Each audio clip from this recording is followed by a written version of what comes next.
Same team, yes. And I know the money. Yeah, this one is. Precisely. Else. But Nkulu believes this. No, I find a pants.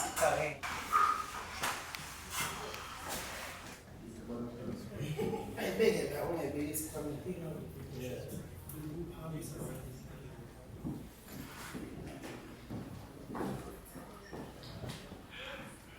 I'm ready. Is it on there? I am a coward. When it comes to the cold. The flu, I'm very vulnerable.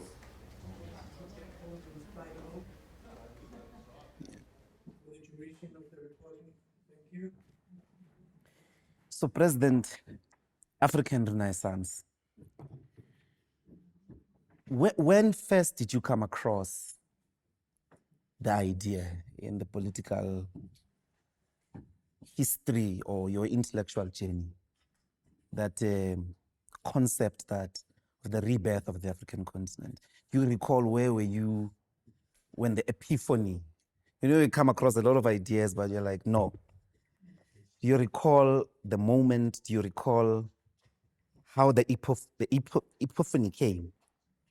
That fire. No, I doubt if it would be. We can find that moment. Okay. It derives from an understanding that you see what happens. Africa gains its independence from around 1960. And then you get formed the Organization of African Unity. And what actually happens in terms of that unity issue is that they unite in the struggle to defeat colonialism and apartheid. There are all sorts of programs about economic integration and this and that and the other. But in reality, the continent united around this idea of the total liberation of Africa, practically. Mm-hmm. The consequence of that is that when South Africa gets liberated, it means this major task of the continent has been completed. That's what opens the way to do other things. That's where the Renaissance came from. Mm.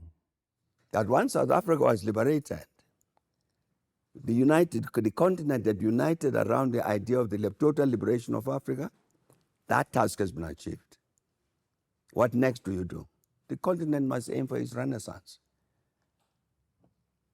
The liberation of South Africa opened the door to a Renaissance.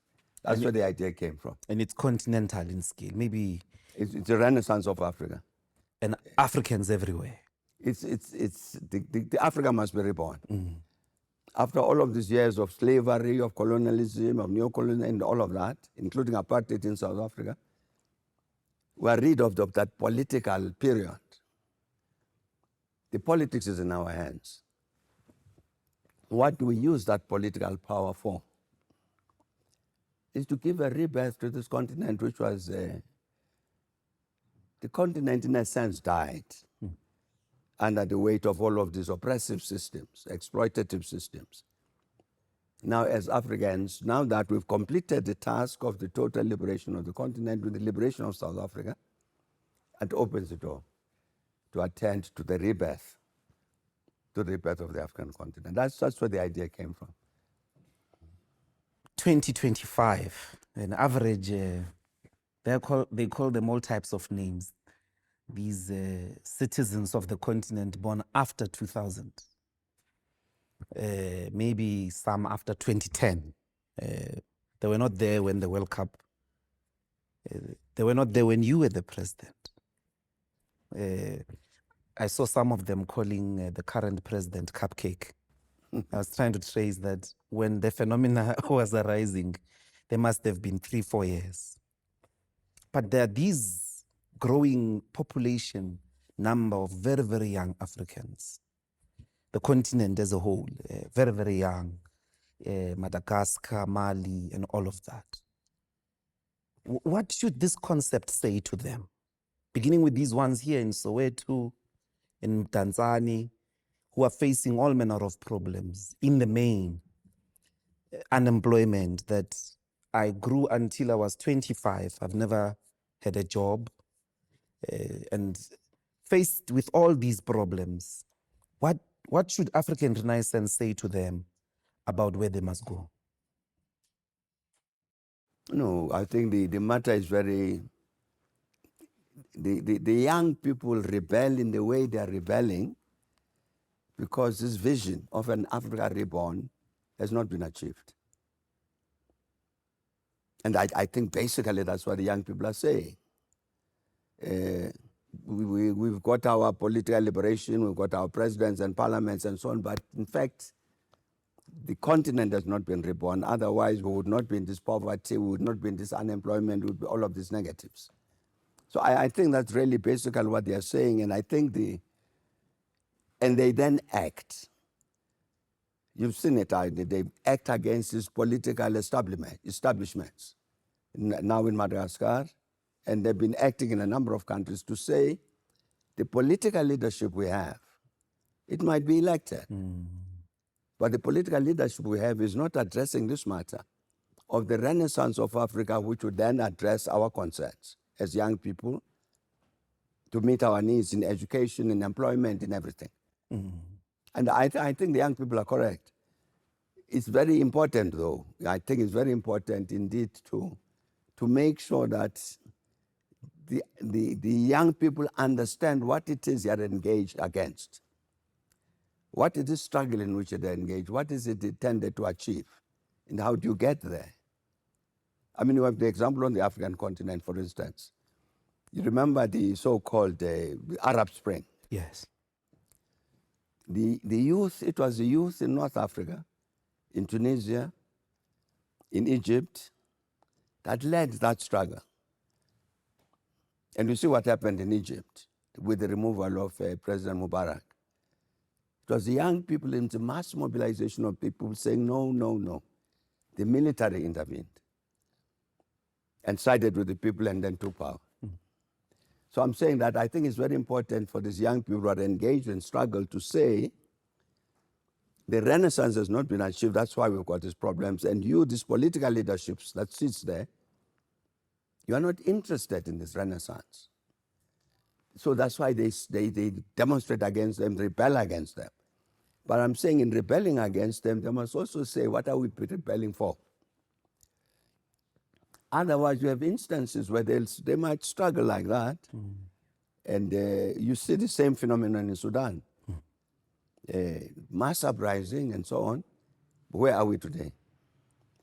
So the consciousness, the political consciousness of these masses of the people in struggle, including the youth, we're struggling against something, sure. What are we struggling for, and how do we get it? I think that becomes a very important part of the agenda.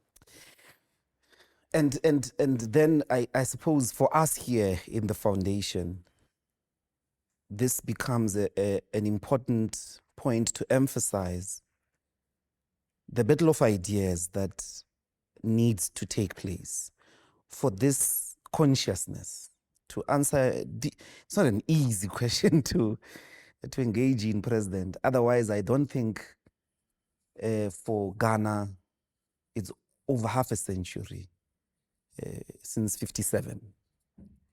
It's because it's difficult to say the morning after the President Mubarak is gone, what do we do now?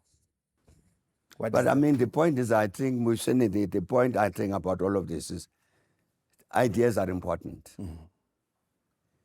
To think, to be able to think, to know the past, to know today, to think, is a critically important part, in addition to the toy-toying and all that. So in these young people, we've got to understand that. You can't be proud because you are ignorant of your past, of your history, to understand why have we failed. To understand that becomes very important because you can't create the new if you don't understand the importance of thinking, of ideas, of conceptualization of things, of a sense of direction. Where are we going? So I think it's very, very important indeed to emphasize on this. And it's a comprehensive challenge. I mean, you would have people in South Africa today, young people, like the ones we are talking about, who were not born when I was president, who, because of the failure of the older people, have no consciousness, have no understanding of what was this apartheid system? How did it impact on the oppressed? All of those questions, does it still have, for instance, on the mind of the black people? Does that still have an effect on the mind of the black people today? There's none of that discussion is taking place. So you can't blame the young people that they're not exposed to that kind of understanding, because the older generations are not communicating anything. And yet it is important for you to understand what it is that we need to do today. It's necessarily important to understand what happened yesterday. What's wrong with our old people, President? I mean, it's as if the implication is like somebody somewhere is causing them not to conduct the struggle with a commitment, this commitment to creating the conditions of thinking for ourselves. That it's as if it's because what purpose does it serve that they do not insist on a knowledge-driven, intellectually driven political struggle, even to this day? That why would you preside over the youth that doesn't know what was apartheid, how it affected them, so that they know that it must not return? Otherwise, if they don't know it, they might think they are doing something new and they may be re-enslaving themselves.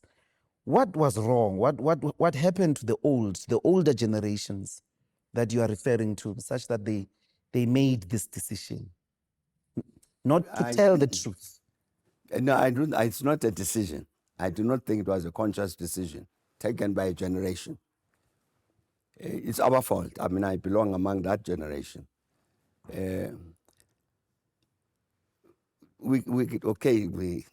Comes 1994. You are part of the leadership at the time, the black leadership. You are immediately faced with challenges of change. You've got to change this country for the better. You've got to serve the interests of the people and so on. The idea that there is this other task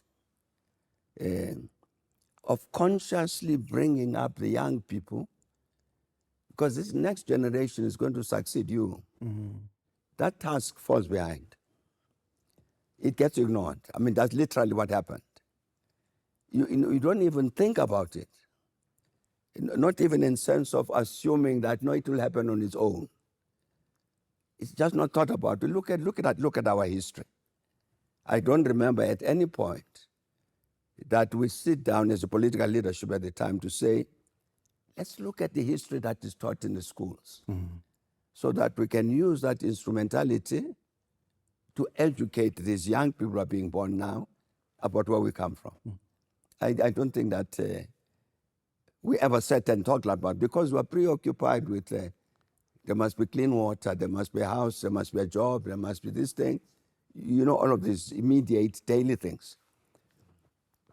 It's a mistake, I think, but particularly a mistake of the political leadership of the time, including myself, that we didn't say, in addition to all of these urgent things we've got to do, the task of properly bringing up the youth to understand that this youth is going to be the leaders of tomorrow.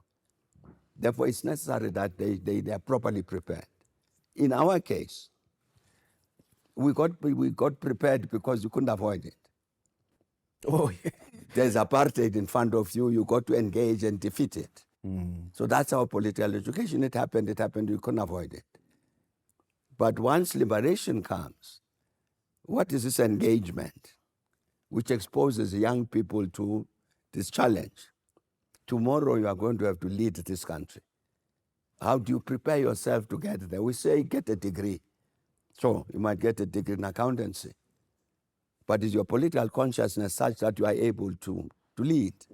You might be a very good accountant, but you don't know what to do about the country. I'm saying it's a fault of the older generation. I think we're too overwhelmed by what was immediate and practical and urgent, and didn't pay attention to this very important issue. But in any case, I don't think it's too late. It's never too late to mend. Absolutely. But I think there was another form of negligence, President. I spoke recently to very conservative intellectuals. People under normal circumstances, we shouldn't take anything they say because they are right-wing. There would be intellectuals sponsoring very dangerous ideas. And this is where the negligence, I think, I'd like to converse with you. Amongst many things that they say, not about the very distant history, but the first 15 years of democratic South Africa.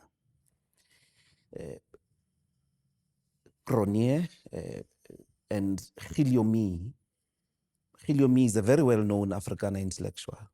They say they did a study to look at the conditions of Afrikaner people over many, many decades.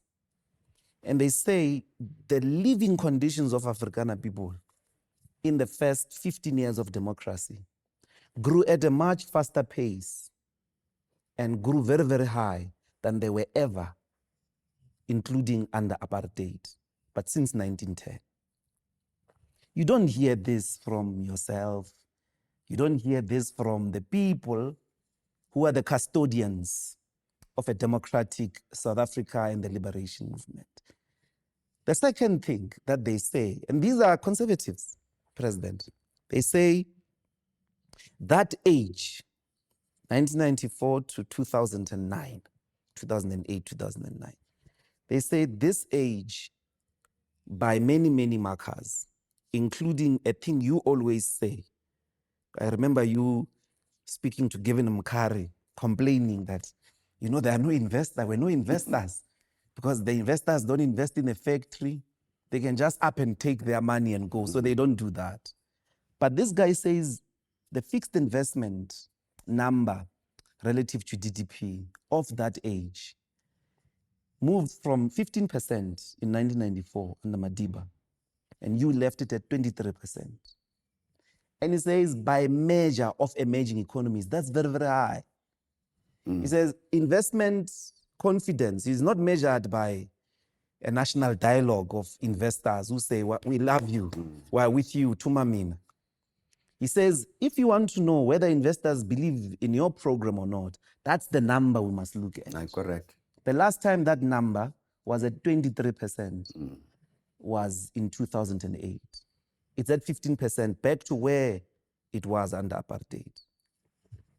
The democratic state seemingly doesn't even know that this was South Africa's golden age. Employment numbers, health, electricity connection, education, the middle class. They say the number of first generation middle class, like me, I was the first one to go to a university, which means, massive millions of people uplifted. The final thing they say, in that age, South Africa attained a fiscal stability that had never been witnessed since 1910, such that there was a budget surplus. They say you've never seen that, not in apartheid, not before. But this fiscal discipline was alongside a very long, aggressive program of social safety networks, social grants, NSFAS, which uplifted many, many people out of poverty. So you were saving, but at the same time, you were rolling out massive social programs. This is not the education you find out there. Was that not another moment of fundamental negligence to tell the story of the success of black people who ran the best state, just for our confidence, President, that we were black, we're Africans, we can run a country. We did for 15 years. Here is the data. This story I don't think it was negligence. The phenomenon you're talking about where the democratic state, democratic South Africa, does not want to tell this good story of that first 15 years. It comes in the latter period. During the time we were in government, we talked about the achievements that were the things that were being achieved. For instance, Mbuyiseni, I remember, I might miss the date, might be wrong. When I delivered the State of the Nation address, 2004, I said it's a season of hope. It was not just rhetoric. I'm saying the country has entered into a season of hope because we can see what has been happening. That we are in this period of, it's hopeful. Tomorrow will be better than yesterday. We were using that kind of phrase. We're telling that story at the time. Never mind, I'm talking about myself. Look at the weekly letters I wrote to ANC Today. Every Friday you publish a letter. What are those letters about? They're about the contemporary situation at home and abroad. And you would find in those letters that we're recording the progress we're making, the difficulties we're experiencing, the solutions we're finding. The change comes with the change of the leadership after the ANC Polokwane Conference 2007. You have a different set of people in the political leadership who don't want to tell that good story. If you look at this first period we are talking about, and I'm saying just take one set of documents, the letters I wrote every week. Just look at them. And they will be telling a story of how the country is improving in every respect. And you'll see some I saw recently that somebody was complaining that I was very rough with the business people. Because you'd get major white business people making wrong statements about the country. And I would challenge them. I say, no, you're misreading the country. Country is not negative, country is positive in this way and that way. I'm saying that story about that kind of South Africa was being told at that time. Then there was a change in the leadership. That change in the leadership produced many negatives. One of the negatives, what you call negligence, is not negligence. It's a conscious decision not to tell the truth about what happened in the past. You tell the stories you tell are the negative stories. So it was negligence. It's a change of political leadership, and that political leadership had a different narrative, completely different narrative. Indeed, a narrative which reflected what was happening to society. The economy going down, levels of unemployment increasing, levels of poverty increasing, and all of that during this latter period. And that's the story they tell. They don't tell the story of the earlier period, which was the direct opposite. But what purpose does it serve? Maybe, President, if you remember, I'm not ANC. I'm saying that I come from a different... If I'm ANC, I want to tell the story. I want to recover what was good about it. I want to plug into the progress that was being made. I don't want to say apartheid was good. I don't want to say opposition is doing better than me. I want to say I did well, me, for a sustained 15 years. And I was about, these conservatives, it's scary, President. They then make a projection. They say, had the economy grew in the way it did, GDP per capita would be here. Had it done this, these fixed investment ratio to the GDP would be here. They show you where you would be now had the fundamentals been put in place that were coming along that 15 years. How would you explain a leadership that wants to look at that with a sense of amnesia or decided amnesia? Why do they behave like that? I think Mbuyiseni, in a sense, we're afraid to tell the truth. The truth is this phrase that Foster used, too ghastly to contemplate. The change that happened with the ANC leadership in 2007 was real change. It put in place in the leadership of the ANC people who were not ANC, were afraid to tell that truth. You have this ANC led by people who are wearing ANC t-shirts, but they are not ANC. The way it happened was because there was a very, very systematic program on the part of the apartheid regime in its own defense to infiltrate the ANC and the rest of the liberation movement. Very, very heavy infiltration. Yeah. As the ANC, we had all of the machineries. Let's check everybody who's joining and that. That was done. And some people were found and said, no, you can't belong among us.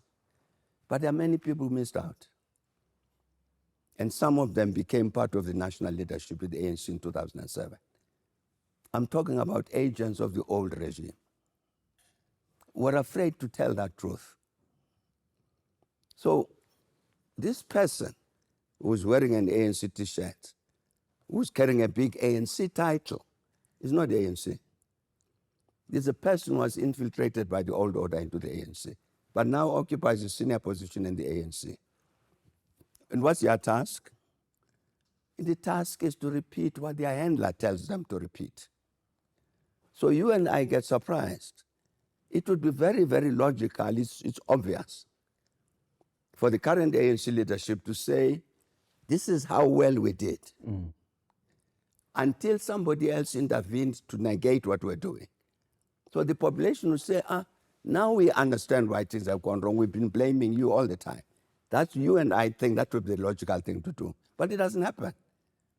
How do you explain it? I'm saying the way to explain it is if we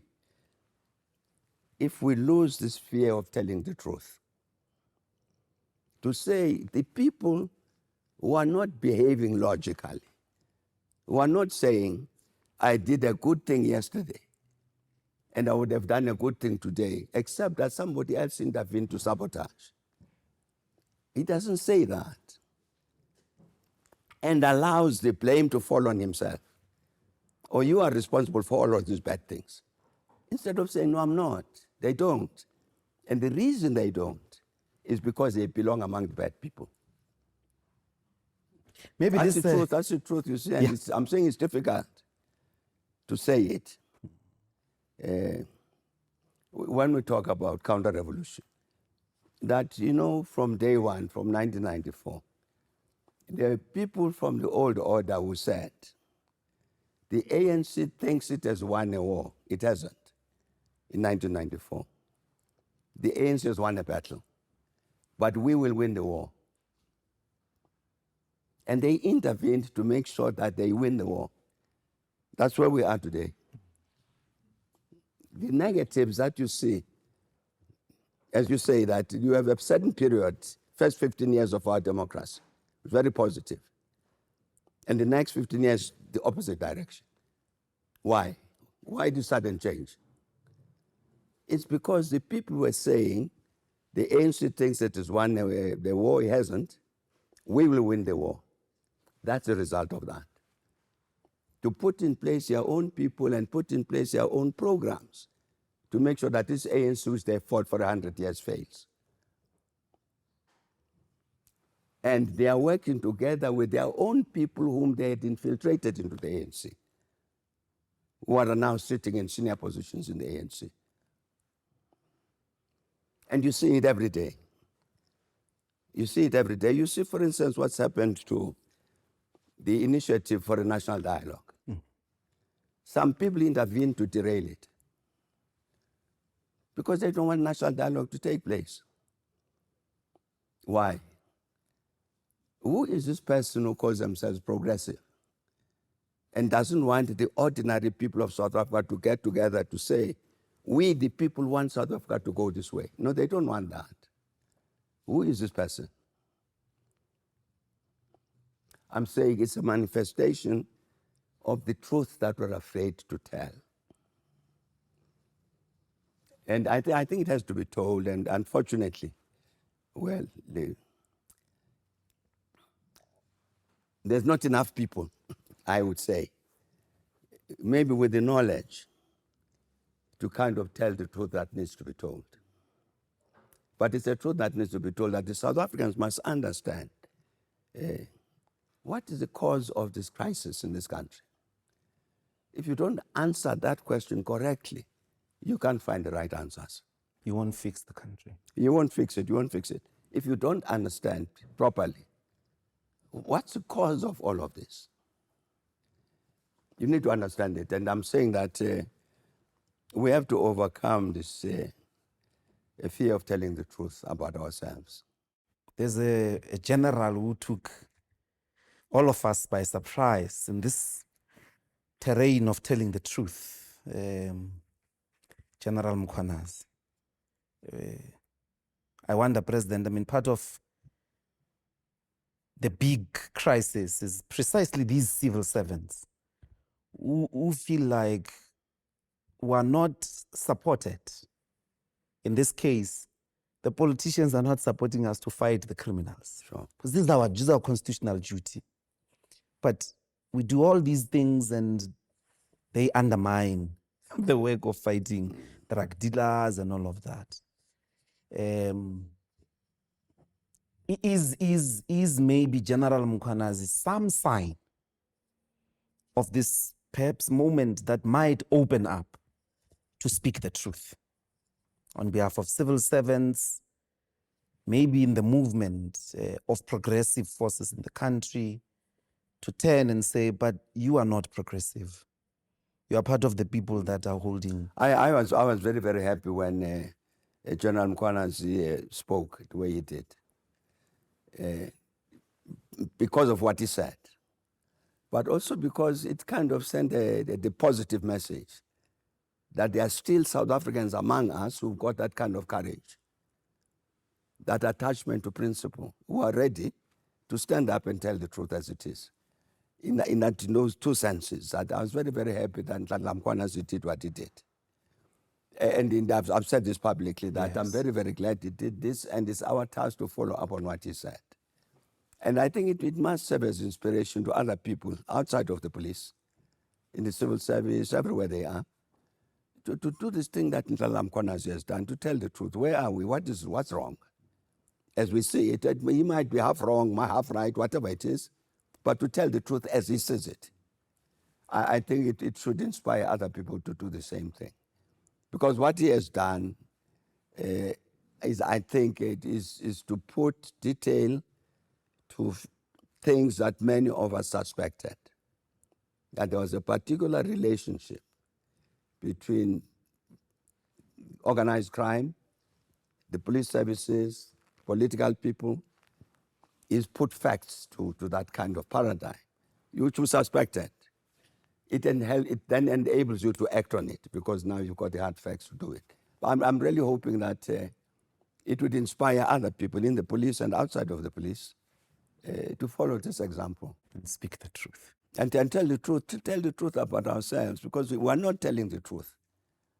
We're not telling the truth about who we are. You would have been in this this position. I don't know if I can risk putting you in a corner. After Mkhwanazi speaks, and you were the sitting head of state, what would you have done about Mkhwanazi? No, well, I don't know if I can answer that question. I don't know. I doubt if I'd be able to answer it. I mean, first of all, I think if I were president, and there's General Mkhwanazi gives a press conference there, I would have said, can we meet, the two of us? And you tell me in detail, I listened to you in your press conference, now can we discuss it? And even get a national commissioner, this is your man, and get a proper understanding of this thing in its detail as head of state, as president of the republic. Because obviously you have to act on it. You can't just say, I heard. You've got to do something, but to do something is much better to be as well informed as possible. That's what I would have done. And in that conversation, then I don't know what they would have said about Mkhwanazi. which would then give me the possibility to say, in which case, let me act in this way or the other way. But I think that's what I would have done. You would have to understand properly, not just rely on what you heard as you was talking, but to engage. You are head of state, you are head of government. You'd have to engage these people very directly. Maybe the last part on this question is the ongoing debate then that arises about political interference. And because in essence, what the generals are saying is the disbandment of the political killings task team, which had up to that point received very good reviews from government, was shocking. That why would you want to disband it? Then they later discovered that all of that was to protect criminals. And they mentioned those criminals on the one hand. But then there's this idea that he intervened in police operations. But not only that, he may have done that maybe innocently, just like overzealous.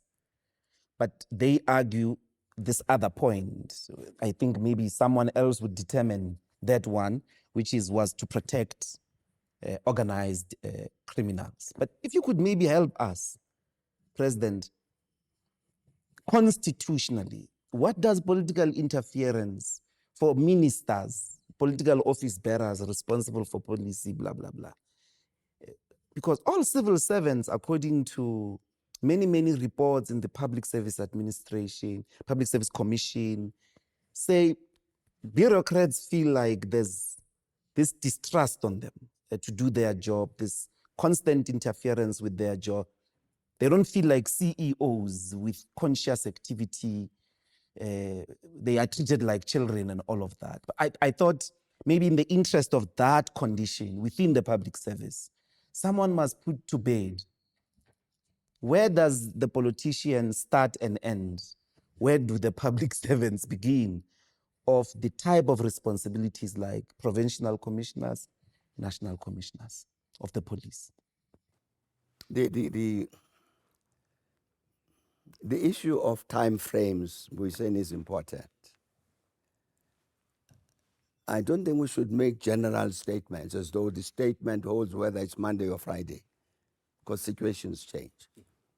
Let me say, for instance, something that we don't say enough. The South African Constitution, the whole state system, the basic legislation, government processes, the ANC was very central in putting in place that kind of order.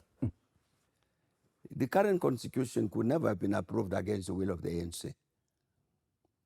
So we believed that when we say we sit in the Constitutional Assembly, 94, 95, 96, we would have meetings, Mbuyiseni as ANC, to say, there's this matter about property rights. How should it be expressed in the Constitution? Or let me even not talk about that.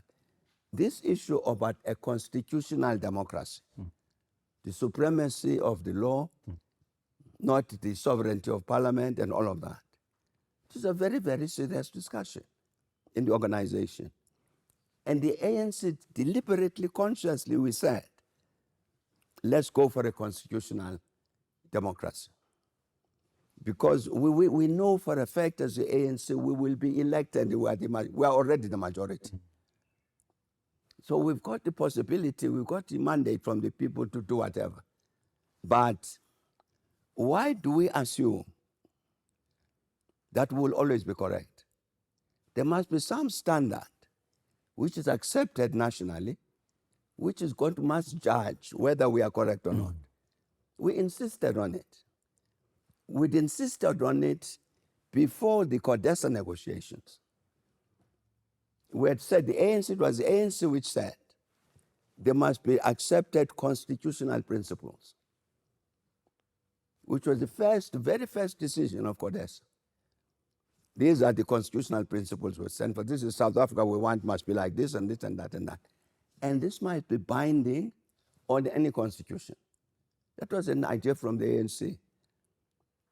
So I'm saying, the construct that you have about the relationship of the ministers to DGs, government to police, is a construct of the ANC. So there's a particular period in our democracy where you will not find this complaint that there was too much interference by the politicians in policing, because it's contrary to the construct we put in place.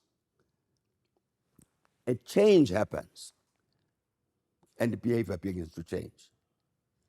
There are many complaints that you'll hear about today, which were not there in 2000.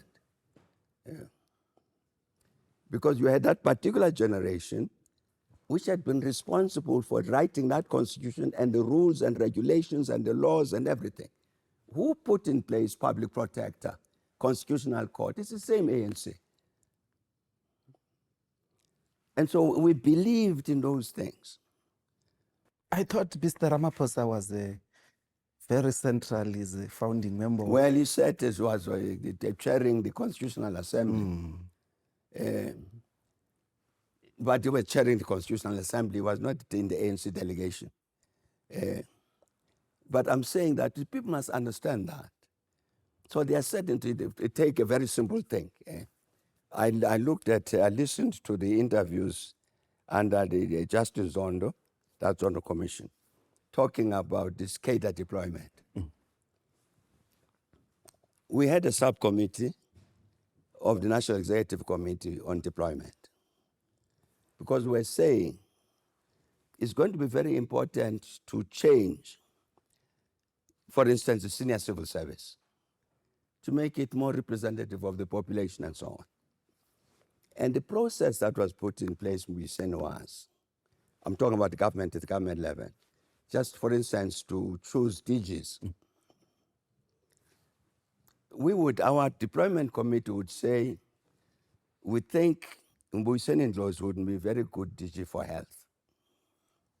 The post is advertised, and many people respond. Our candidate is Mbuyiseni Ndlozi.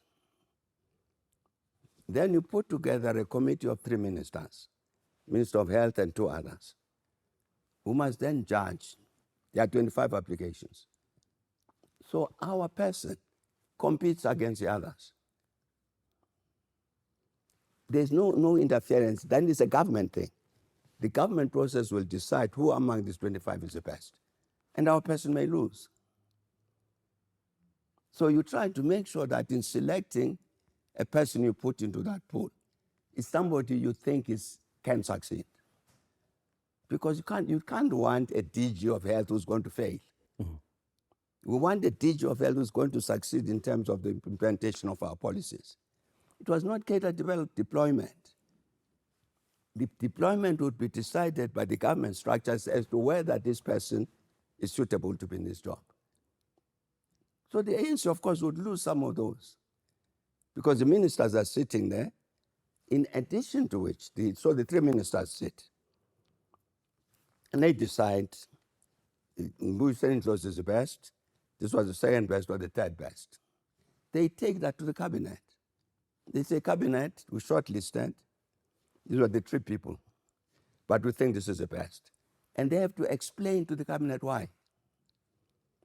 Why do you think that one is the better one of the 3? So the process was not this thing that you're talking about. Cadre deployment, ANC just picks up anybody and inserts them there and then they've got a job. No. That process was because that we decided in the process of constructing this constitutional democracy, these are the correct things to do. And we did our best to make sure we observed what we ourselves had put in place as processes. A change happened. A change happened and produced a different kind of leadership of the ANC, which started doing wrong things, contrary to what the positions that the ANC had taken. Today, maybe this is a good time to travel a bit far in the leadership of the ANC. It's OR's birthday. I heard you earlier speaking about the origins of the basic framework of the Constitution and CODESA, constitutional principles. And I read a book, Dear Comrade President, which actually outlines the origins of the South African Constitution and almost comes to a conclusion that if we were to say who is the father of South Africa's democracy, it would be OR. Sure. I don't know, President, if you want to say I think that's more. correct. I mean, that's what I say. That was, I see I think an understanding Mbuyiseni of this particular period in our history is very important. Sharpeville, the banning of the PAC, the banning of the ANC and all of that. And then what follows in this period, the virtual destruction of the liberation movement. What had been intended by the ANC as what was called the external mission when Oliver Tambo was sent outside the country by the ANC. It was called the external mission. That actually became the ANC. Because inside the country, there's so many arrests and in all of those things. So what became the ANC was what originally was the external mission. So you have a person, and Oliver Tambo leads that. So as a consequence of which, the ANC survives in the country. It says ANC grows in the country. ANC becomes very influential in the country to the point that by the 1980s, everybody says we must talk to the ANC in Lusaka. Same thing happens to the ANC globally. Nobody can move about South Africa globally without saying, what does the ANC think? Even these matters that people talk about, sometimes in disparaging terms, the role, for instance, of the armed struggle. It was not like the struggle in Vietnam or Angola or somewhere, because a different set of circumstances here. But the intervention of the military factor, I'm saying all of these things happen under the leadership of Oliver Tambo. Whether you are talking about the reconstruction of the ANC inside the country, the capacity of the ANC to lead the mass movement in the country, the capacity of the ANC to lead the world in the global, in the anti-apartheid struggle, all of these things are under the leadership of an Oliver Tambo, who manages to keep the leadership, originally the external mission, keeps this is in fact the leadership of the ANC through these years, and discharges all of these obligations. The thing that you were saying just now, at some point we say it's inevitable for the following reasons that the regime will want to negotiate. Yeah. When I speak to Oliver Tambo one day, I say, I've got a communication, somebody from the Afrikaners wants to see me and is indicating that the regime now wants to talk to the ANC. Do I go to the meeting? And he says to me that, he's had a nightmare for many years, that the conflict between ourselves, ANC, and the apartheid regime has been intense and over so many years, that even one day, he says to me, one day when the regime says, can we please talk, we will not understand that. And we'll say no. He says, I've always had this nightmare that we might miss this moment when we could resolve this problem because of this history. So go and talk to them, see them. Let's see what they've got to say. This is somebody, this is an outstanding leader. OR was never a showman and so on. He would never demonstrate how important he is and all that. But in terms of, OR was a great strategist, but also a great tactician. at the same time. Not only the big vision of when to go, but how to get there. And really held not only the ANC together, but generally held the movement together. When we, as a part again of this thing of this leadership was providing, he says, look, it's inevitable regime is going to want to negotiate. It's important that we should be ahead of them in defining the conditions, whatever needs to be defined about those negotiations. That's how the Lusaka Manifesto was drafted. We're sitting in Lusaka, he said, let's draft this thing. The first port of call, we drafted what was the Lusaka, the Harare Declaration. Yeah. We did the draft in Lusaka, and first country we went to consult was Tanzania. And we met the Prime Minister then, Salim Ahmed Salim. And when we said to them, look, the regime at some point is bound to negotiate. So we must set the conditions for these negotiations. This must look like da. So we're consulting you. And their response was, no, but why, comrades, why are you giving up on the struggle? You're already dreaming of negotiation. No, go and fight. He said, no, you of course will fight. It was Julius Nyerere who said the following day, nah, you are quite correct. You must prepare for this thing. But it was OR who saw that and said, let's prepare for it. And we had the Harare Declaration adopted by the whole world. That's the kind of person we had. So they are quite correct when they say the father of democracy was Oliver Tambo. It was. I'm saying the reason the ANC survived and was able to play all of these various roles domestically and internationally was because of his leadership. President, you would agree, for every revolution that begins, it births a counter-revolution. Sure. From the beginning. Absolutely. How did OR succeed in resisting? I'm sure the counter-revolution would have imagined, as it does everywhere in the world, his elimination, his displacement. I mean, Lumumba, look at the Congo. The counter-revolution won there to remove this individual who imagined the Congo, Burkina Faso, Ghana. I wonder if with this state of the movement today, if you could say something about what in the leadership of OR that you've just brilliantly set out in actual concrete historical terms, resisted displacement. He's being displaced, he's being uprooted.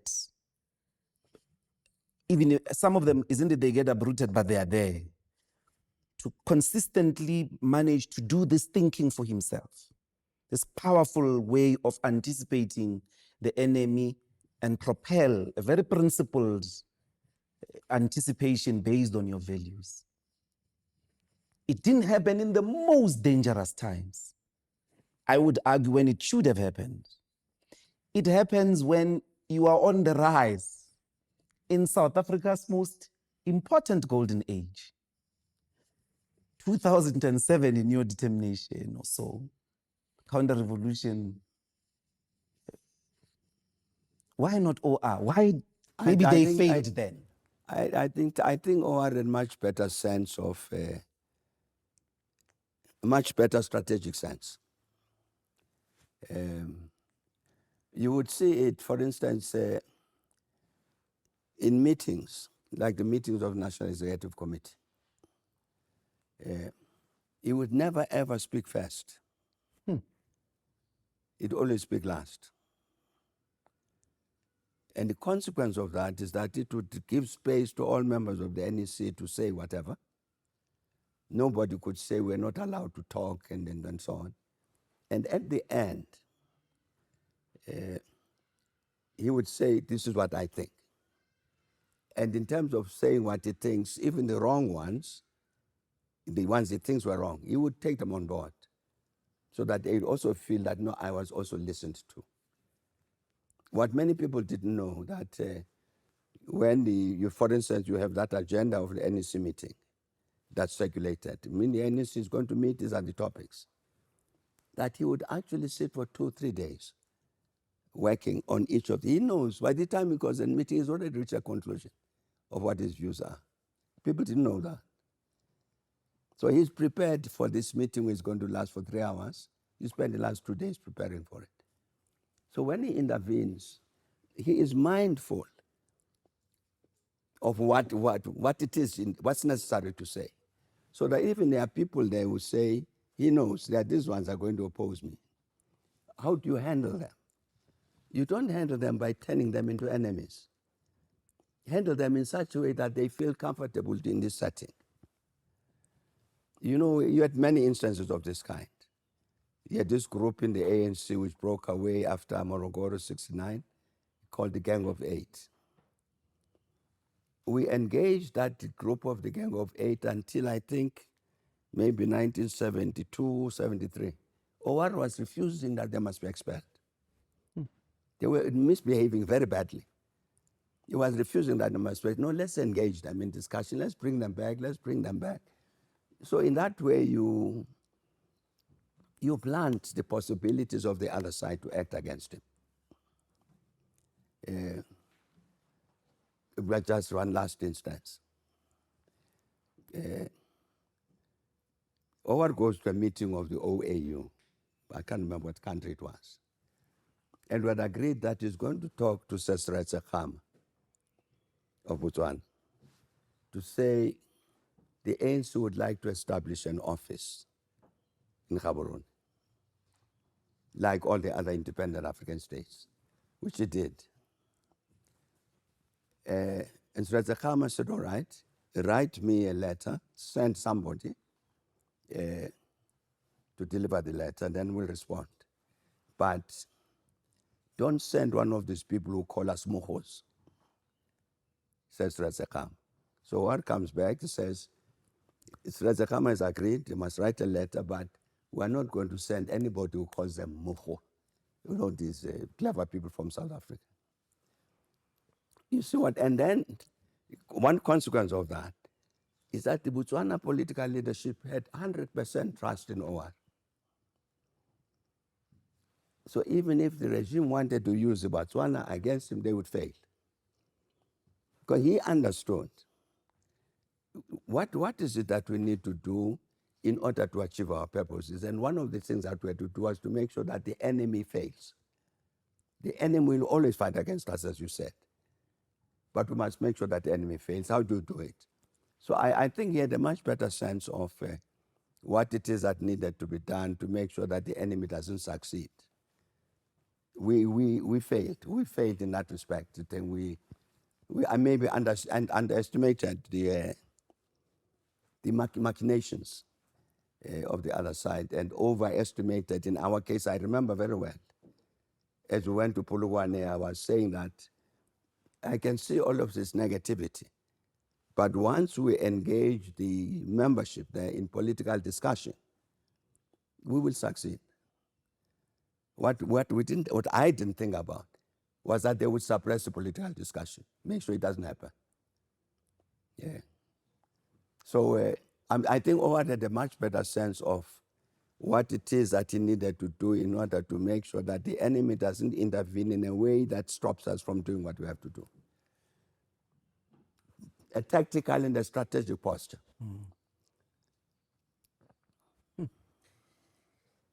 We went to the U.S. The U.S. government under Reagan, George Shultz was Secretary of State. And he says he's ready to meet Oliver Tambo. That's the first time ANC would meet the U.S. government. So we went to the U.S. I was part of that delegation. Started in New York. And the first meeting we had in New York was with Henry Kissinger. So Kissinger says, Mr. Tambo, I've been asked by the State Department to meet you, to talk to you before you meet the Secretary of State Shultz. And what they want me to talk to you about is to say, the ANC must break its links with the Soviet Union, with the South African Communist Party. That makes it possible for the US government to relate to you.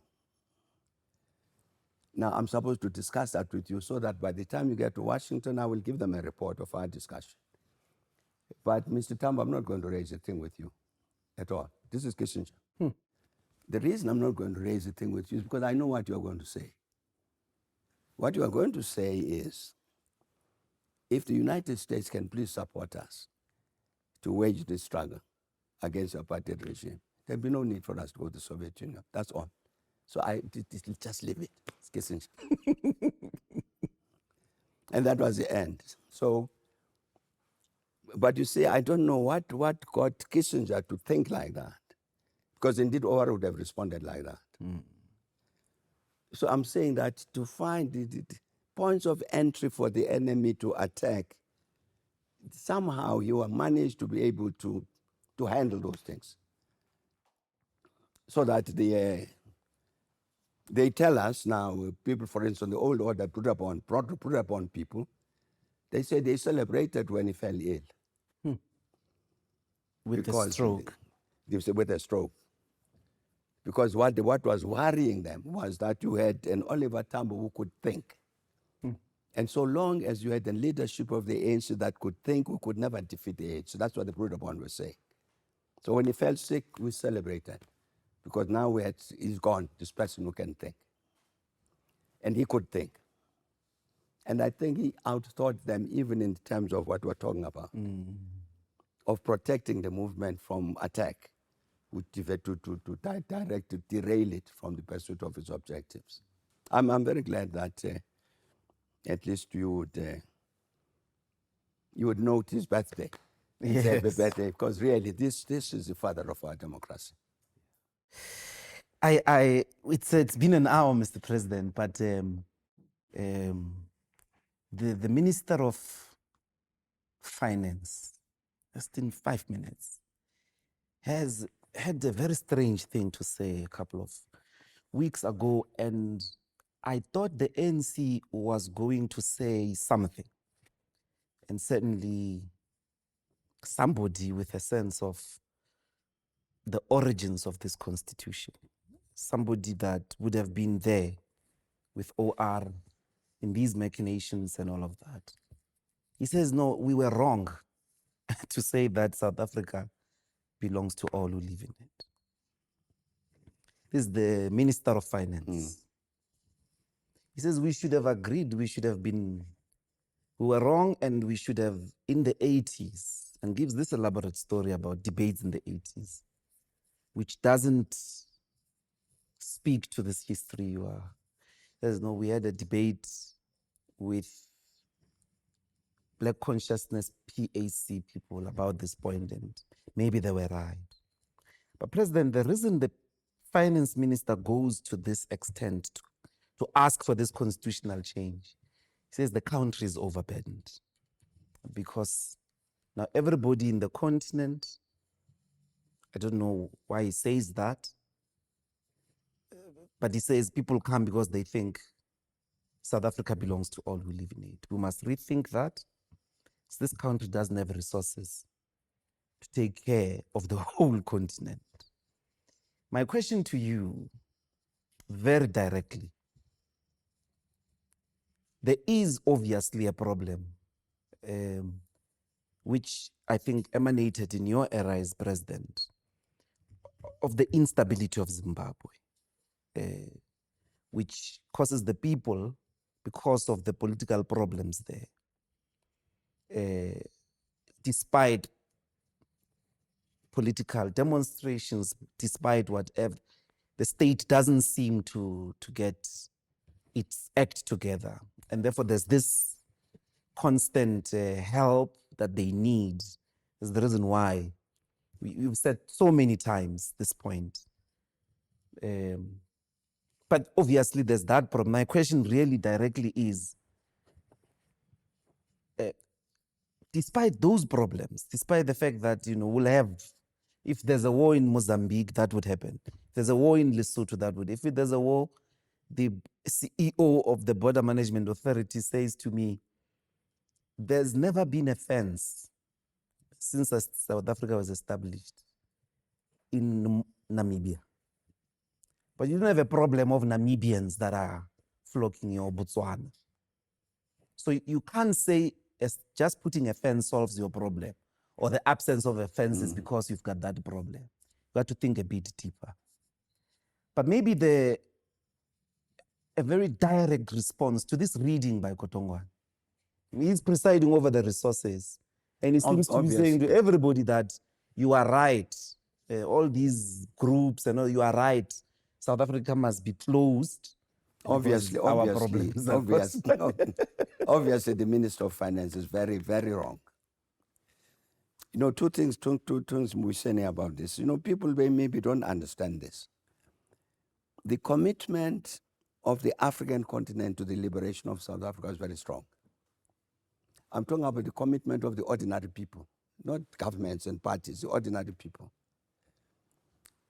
And there's a particular sentiment towards South Africa from the continent.